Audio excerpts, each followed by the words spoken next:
Hi, everyone. My name is Christopher Bruce. I'm a divorce lawyer in South Florida area, and today I have the pleasure of being on with Cheryl Buss.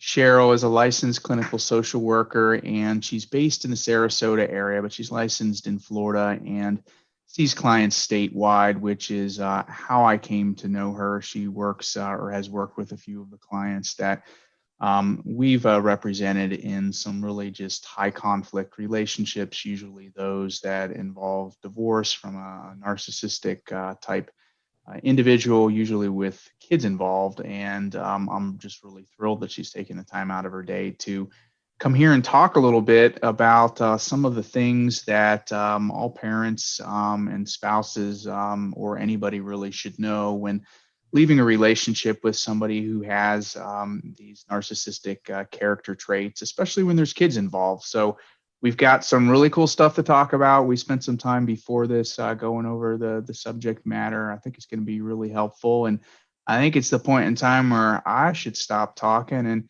Cheryl, if you don't mind, maybe just introduce yourself and just help people understand, how you came into doing what you do in your practice. Sure. Thank you for having me, Chris. Hello to everybody. I'm Cheryl. I specialize in treating survivors of narcissistic abuse. The reason that I chose this specialization is because when I finally recognized that I had endured several narcissists during my lifetime, such as family members, ex-husband, boyfriends, co-workers, I started doing some research, reading books, watching YouTube videos, all different kinds of things. And I fell into this horrible funk, depressed, anxiety, despair, and realized that I needed to find a therapist to help me sort out all the tangled thoughts in my head and my emotional turmoil. What I found was that it is extremely difficult to find a therapist that truly understands what this type of psychological abuse looks like, the damage it does, and how to help someone heal from it. If you have never experienced this kind of abuse, it's very difficult to explain to other people because they don't believe it's true or it sounds crazy. So, because of my life experiences, I have an intimate understanding of experiencing narcissistic abuse and the process of healing from it.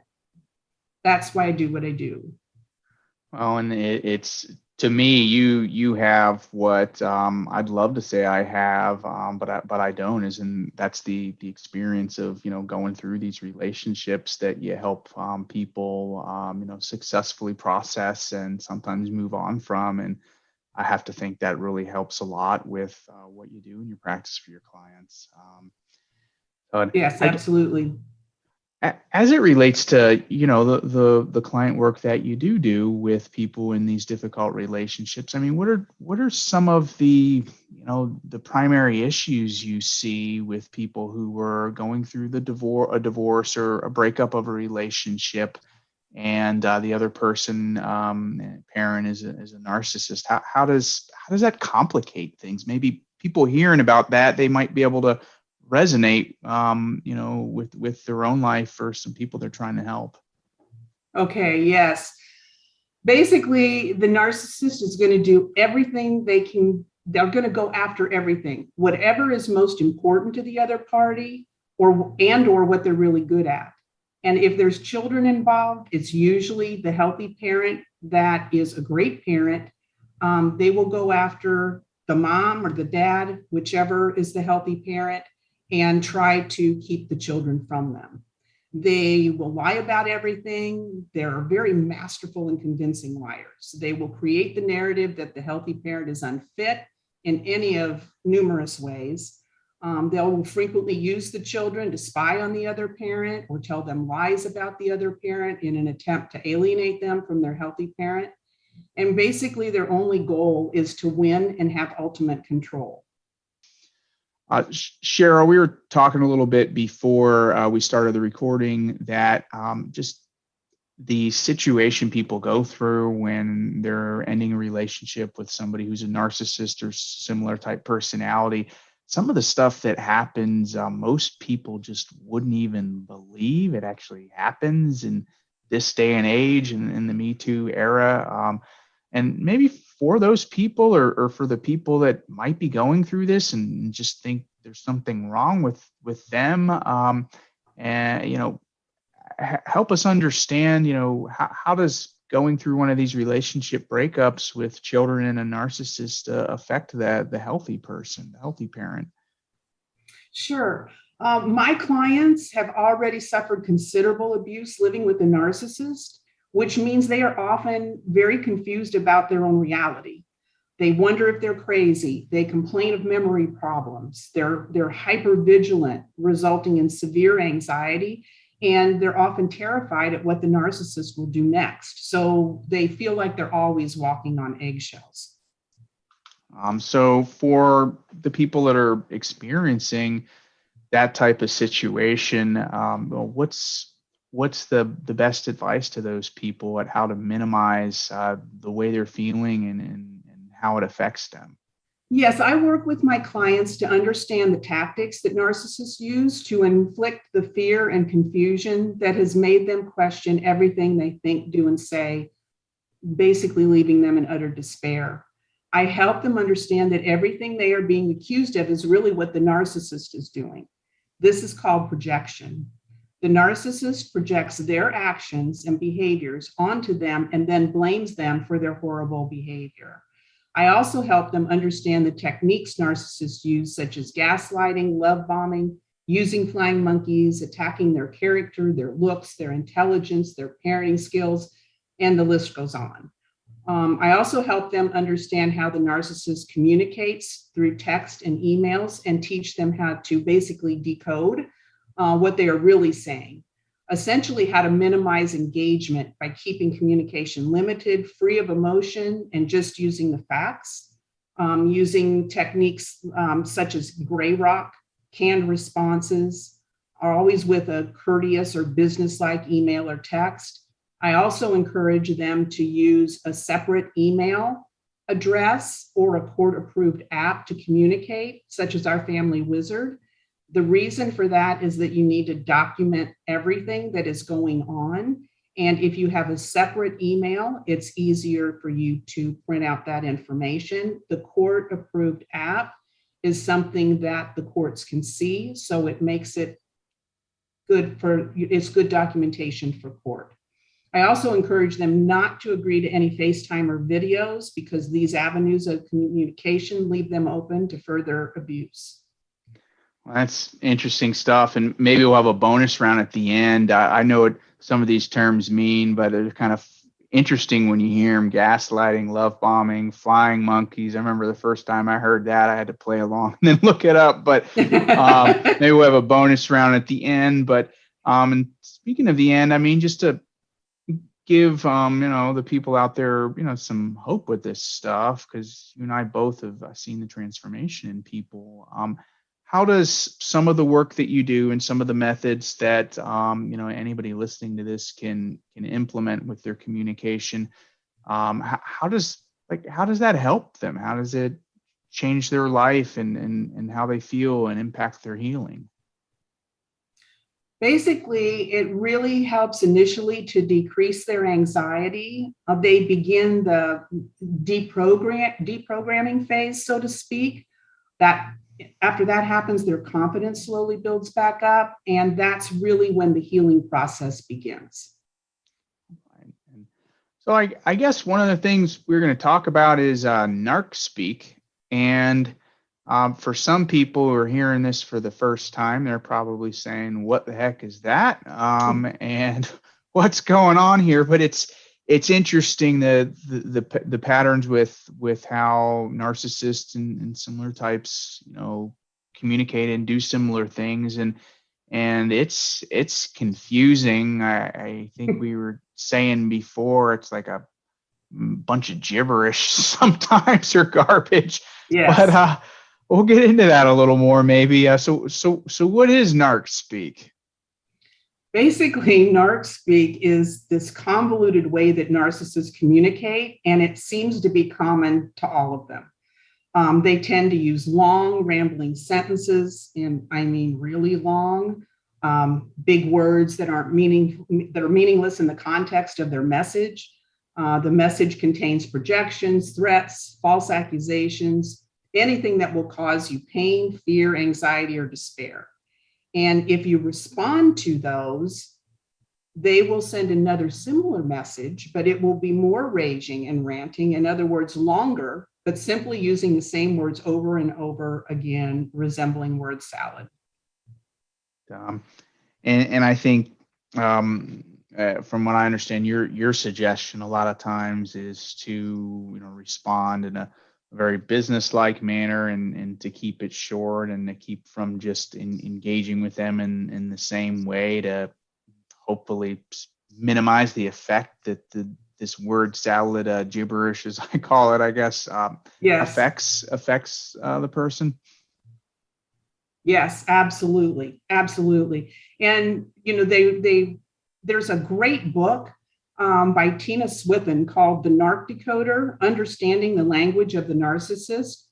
And in it, she suggests that this imaginary narc decoder will successfully scrub down the projection, lies, attacks, and ulterior motives that are typically found in a narcissist email or text.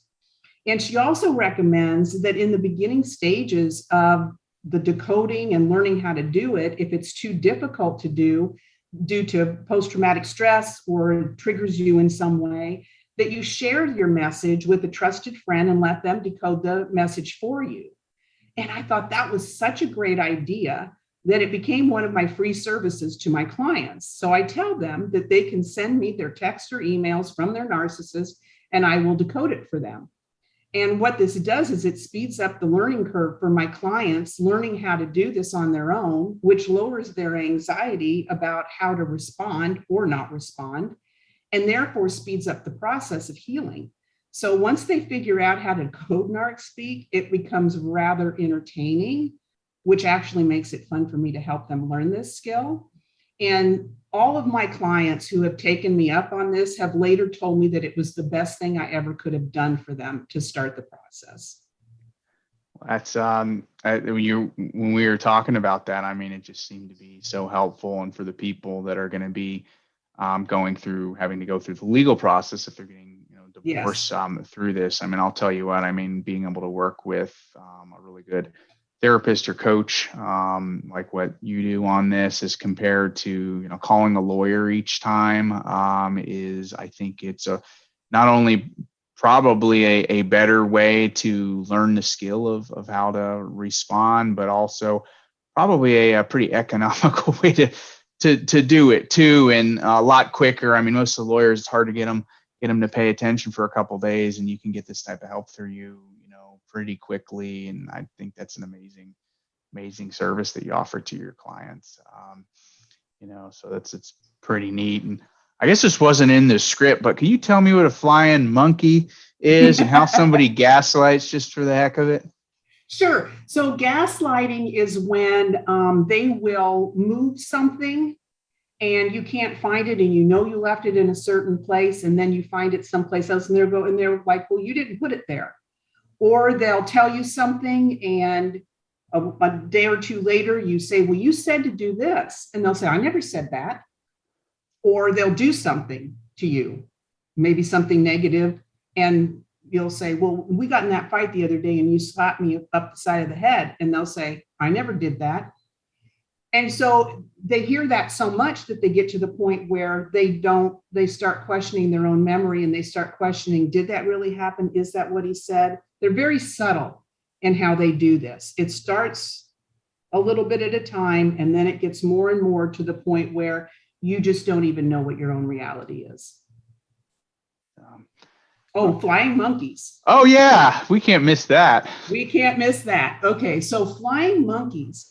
If a narcissist is losing control of you, they will start using other people as their flying monkeys. And what they do is they will go to, it might be your friends that you used to hang out with together as a couple, and they will be telling your friends just how horrible you are, how crazy you are, all these crazy things that you're doing, all the things that they're basically gaslighting you on. They will tell the friends, who often believe it, because the narcissist, sometimes looks like they're this really, really great person, but you don't know what they're like behind closed doors. So then those flying monkeys are out spreading that you're crazy all around.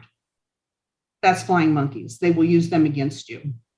And it's, I guess, another reason to gray rock the person and keep gray rocking, which I guess I understand is to try to not engage in those interactions. And Exactly.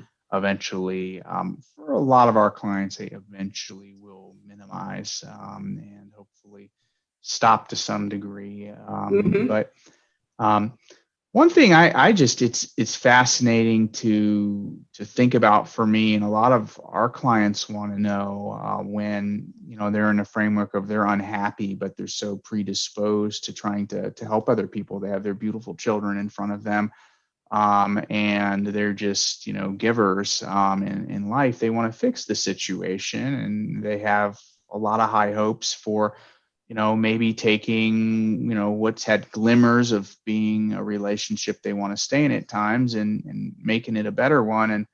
And, what's your thoughts and opinion on, can somebody with narcissistic type traits change? Is it possible? What do you think? There's some interesting opinions out there on that. Yes, there are lots of interesting opinions on that.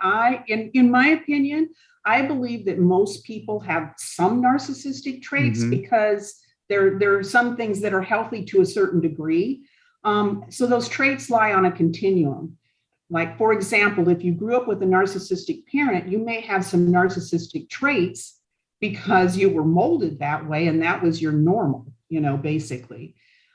But you may also be empathetic. And in my opinion, if you have empathy, then you are capable of recognizing your narcissistic traits and can work on minimizing or eliminating them and have a happy relationship.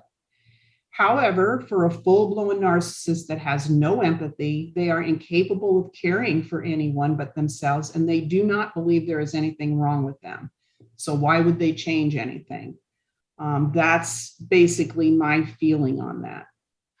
I'd probably pretty much agree with you on that. It's, when they are truly on the far end of, I guess you might call it the spectrum or continuum, as you say, it's usually pretty hard to get the person to change. And we discuss with our clients, you just have to make a decision. Are you going to find a way to deal with that relationship and see it for what it is and not be upset by certain things? Or are you going to make the decision to move on from it? And, we tell people, look, there's, we may have our individual thoughts, but, it's not necessarily a wrong choice. You just have to understand that the situation with some of these more, far on the continuum people, it's not gonna change. You gotta either deal with it or move on from it.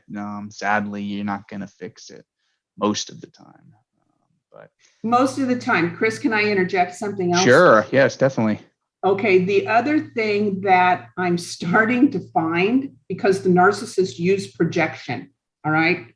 So they are projecting what they're doing and saying that you're doing that and that's wrong and you're horrible for it. What I'm starting to hear is that the narcissist is accusing the other person now of being a narcissist, because the term narcissist and narcissistic abuse has gotten out there and there's much more information. So it's like if I work with a couple now and they're both claiming the other one is a narcissist, I'm like, I see you both separately before I see you together to figure out what's really up here. So I find that interesting. That is interesting. And at times I've wondered if the same species has married each other, but I guess I should probably stop on that one before I go any further. So I was saying at the beginning, we, my firm, my wife and I especially, came to know you through just some of the clients that you'd been working with that we also began to work with as well. So we know what you do, but maybe just help everybody who's listening to this understand, what you actually do professionally in your practice and where you are, who you help, how you can see people, so that if it sounds like it might be a helpful match, that they know what you do. Sure. As Chris said earlier, I'm a licensed clinical social worker in the state of Florida. I work with Tampa Bay Psychiatric Services, and we have offices in Sarasota and Wesley Chapel, and we also provide telehealth. Psychiatric services are provided by Dr. Gluzak, who's a board-certified psychiatrist for children, adolescents, and adults. And I provide mental health therapy services exclusively via telehealth. So I can see anyone in the state of Florida. I see adults only and offer individual, couples, and family therapy. I specialize in narcissistic abuse recovery, which often results in a diagnosis of complex post-traumatic stress disorder, and working with professionals suffering from anxiety, burnout, depression, and stress. And it's important to remember that toxic people are everywhere. They are often very charismatic and successful in the workplace, churches, schools. So a lot of times people in those kind of situations, those professionals working with another professional that is narcissistic, I can help them with some of those same symptoms of anxiety and depression and stress. That's I think a thing a lot of people miss out on getting help for. They just don't understand that when they're in a professional situation or a social situation, it doesn't have to be a relationship. A lot of the same dynamics that come from these abusive relationships are at play, because they're in a relationship with their boss, with a coworker, with somebody in their congregation. Too, it's all relationships, and the stuff that you're talking about applies all around. And I mean, for me, it's right. Knowing what I know now, I think people really need to take advantage of the types of things that you and some of your colleagues in your field can offer. Looking back, I probably should have done it a couple times. I think it would have dramatically improved my work performance as just a professional. And I think that's sometimes an area people don't think to really seek out help on. It doesn't mean there's anything wrong with you. It's just really improving performance. So I'm glad you mentioned that. And I guess in terms of tracking you down, we'll have your website posted here as we're talking, and link to the places this will appear, but maybe help people understand the best way to get in touch, and how does the kind of the onboarding process work with you, or the first step people should take. And that way we can leave people with a way to get in touch and know what they need to do. Sure. My website is www.cherylbusslcsw.com. You can learn more about me there, and my contact information is there as well. My email address and my phone number. I also offer a free 15-minute phone consult that can be booked from my website. Thank you so much, Cheryl, for taking the time to go through this today. Just as a reminder, we've been here with Cheryl Buss. She's a therapist in the Sarasota area. She practices statewide in Florida, and her specialty is narcissistic abuse and the recovery from it. My name's Christopher Bruce, and I can certainly vouch for Cheryl and the way that she helps her clients. I encourage you to reach out to her if any of this is resonating with you. Cheryl, thank you again for being part of all this. Thank you so much for having me, Chris.